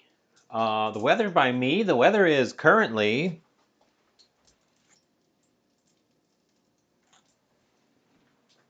overcast but bright and 33 Fahrenheit. So chilly but not super cold. And a pretty nice day outside. Welcome in, by the way. How's the weather by you? I understand they're having some pretty crazy blizzards in some parts of the world. Ooh, that's very good. Okay, good stuff. Good stuff there. Let's get out our spatula, our flipper. Come over here. And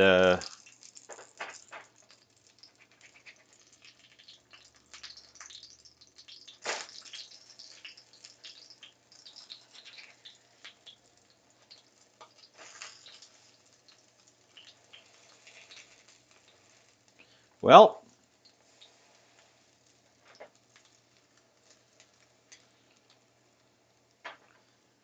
they sure have browned nicely on the top, and the cheese has done what it's supposed to do and not gooshed out. So I think we might just get away with. I'll give them a quick press down. We might just get away with our cheesy fish cakes.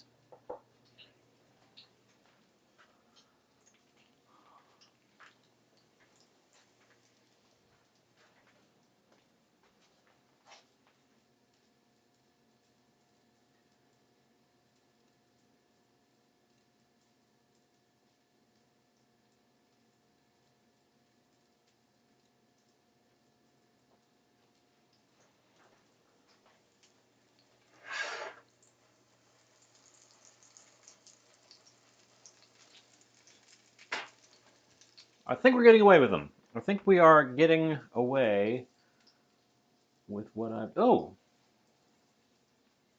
Miss Sepsi, I wasn't looking at that tab. Thank you for the follow.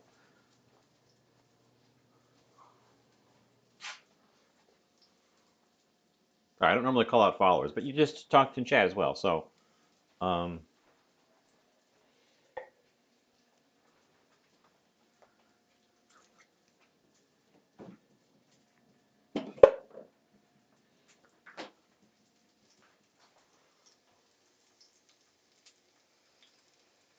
The question is going to be, will it get hot enough in the middle for the fish to be fully cooked through? That's the issue. I probably could have made these a little bit thinner to ensure that they did cook through properly. Ooh, also I should have my oven at a slight crack to vent. Okay. Okay. We're looking good. I think we're on schedule. We're looking good. Everything is coming up Millhouse.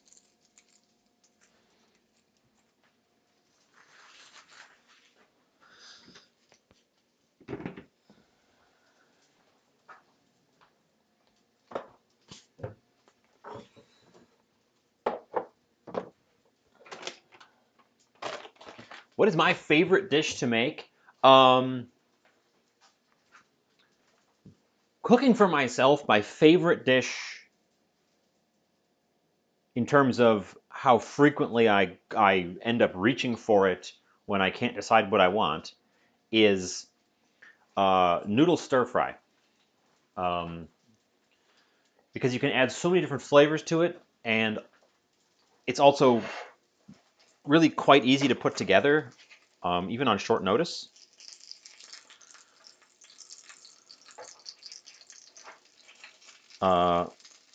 In terms of favorite dish, if there's no other considerations, no other concerns, gosh, I'm such an exploratory eater I'm such an exploratory eater that I rarely fall back to something.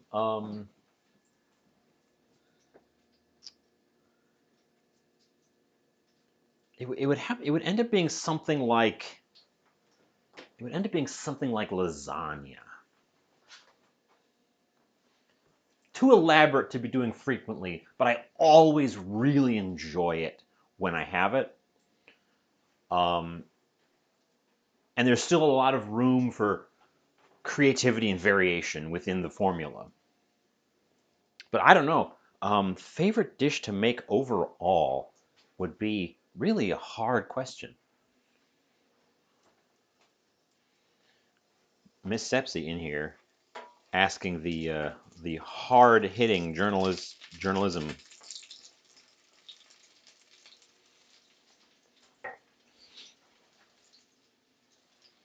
Of course, currently my favorite thing to make is weird cheesecakes. I'm sorry, did I just bump my mic? I think I just bumped the mic. For example, the smell coming out of my oven right now, which has a cheesecake in it, is a smell of smoke and seafood. So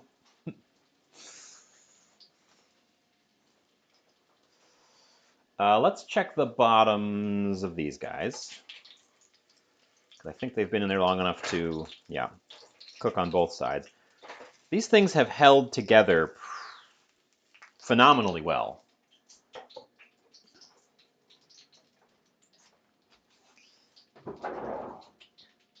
I do have a slight concern about the centers, but fish cooks pretty easily, so we have a good chance of them being done. But I'm going to go in from the side right to the middle. It's 152 right in the middle. What temperature is fish considered done?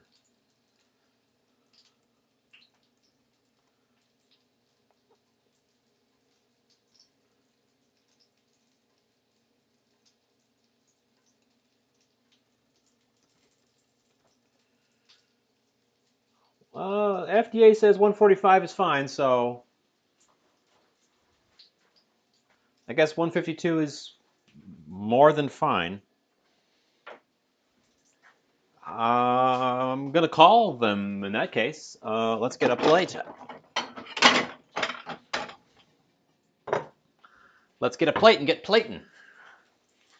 Turn that off. They're beautifully browned on the outside. That part worked great.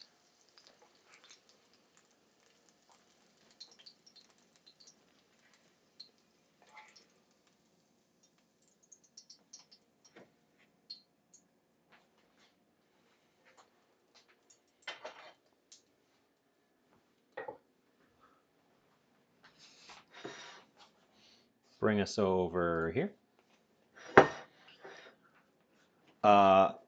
They definitely need a pickle on the plate. Oop. I've been extremely impressed with Nathan's famous pickles. Famous for their hot dogs, but they also make pickles. I've been extremely impressed with these pickles. They are super crispy.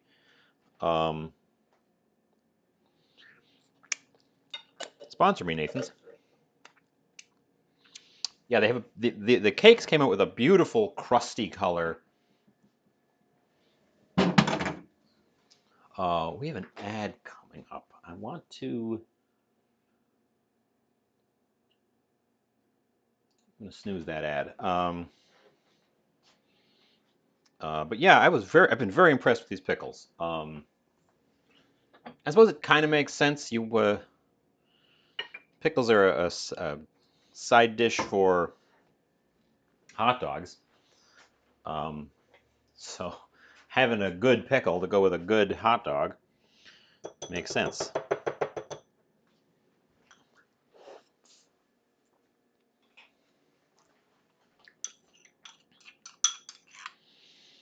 You know what we're missing?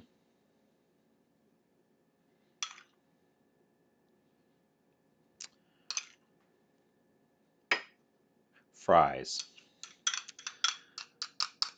My oven was in use, so I couldn't have done them anyways. And I'm not prepared to set up a deep fry just to make a side of fries for this. But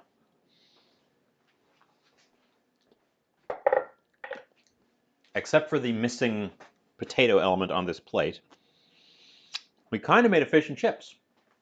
Because this is a curry tartar sauce. I'm going to go take a picture of this real quick.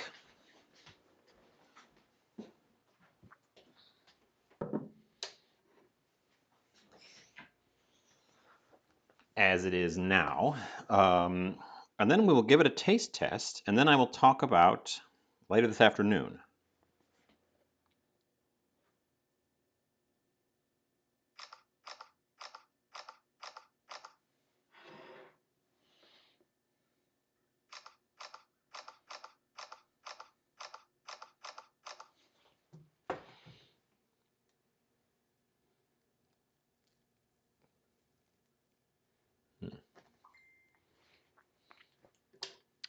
Oof, they're hot. I touched them.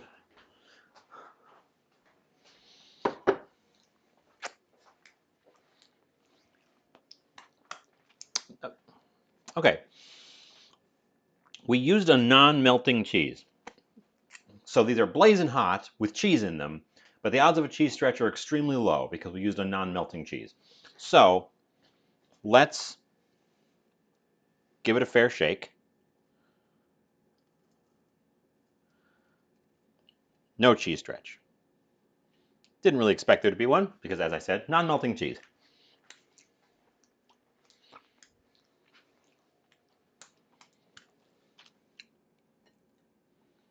But let's taste it.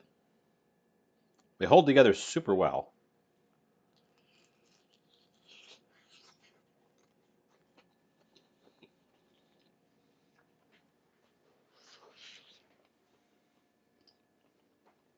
It's hot. Oh, it's hot.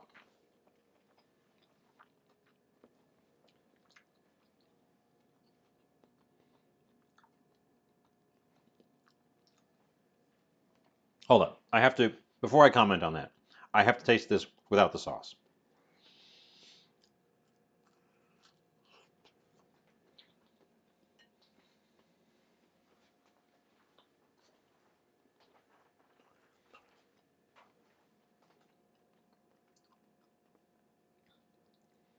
Okay, it's tasty. But I'm going to go right out, say right now, I have no idea how I achieved this flavor. It tastes like a fish hot dog, which isn't necessarily bad.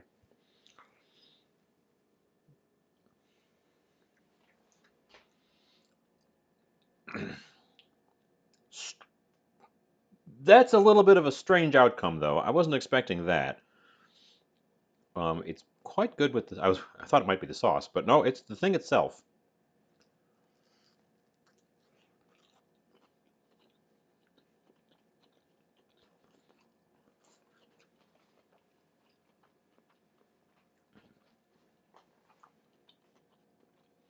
Um, I didn't use crab.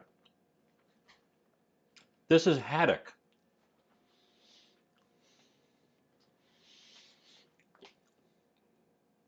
This isn't a crab cake. This is a fish cake.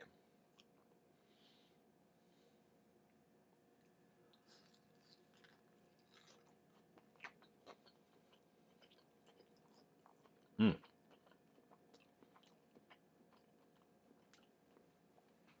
And it's got cheese in it,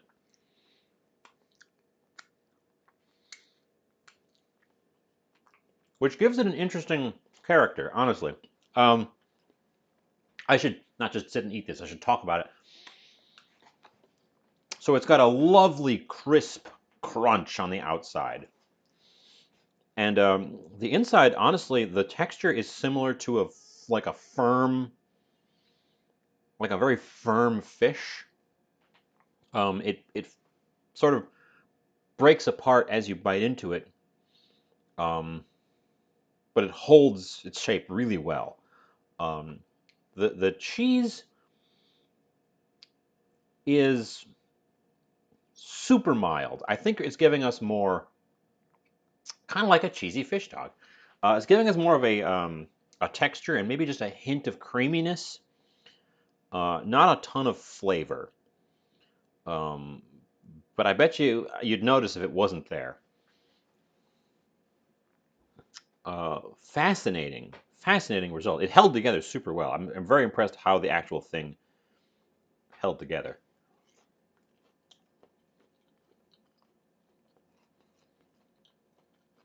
Mm.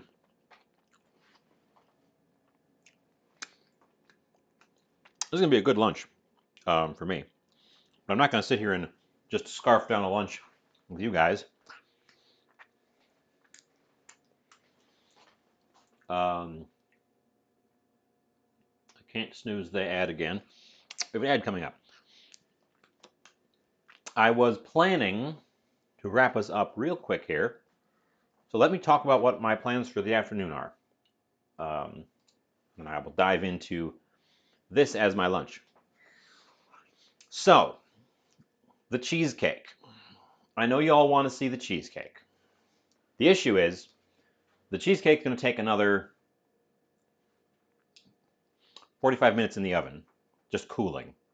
And then after that, a couple hours in the fridge, just cooling before we can even get into it, or it won't have set. It won't have set into a cake. It'll be mush.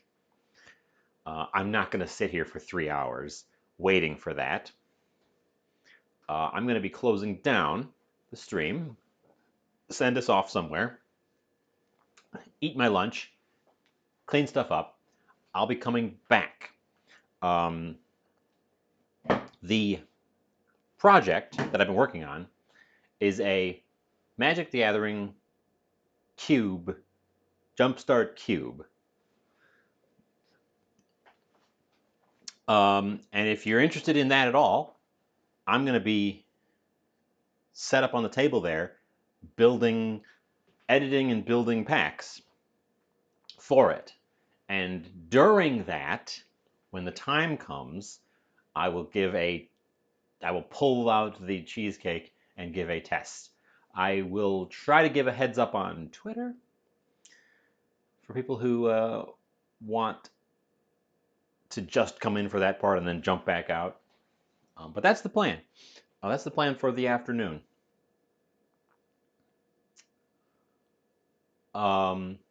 So, that being said, we have an ad in progress, so some of you may have not heard this.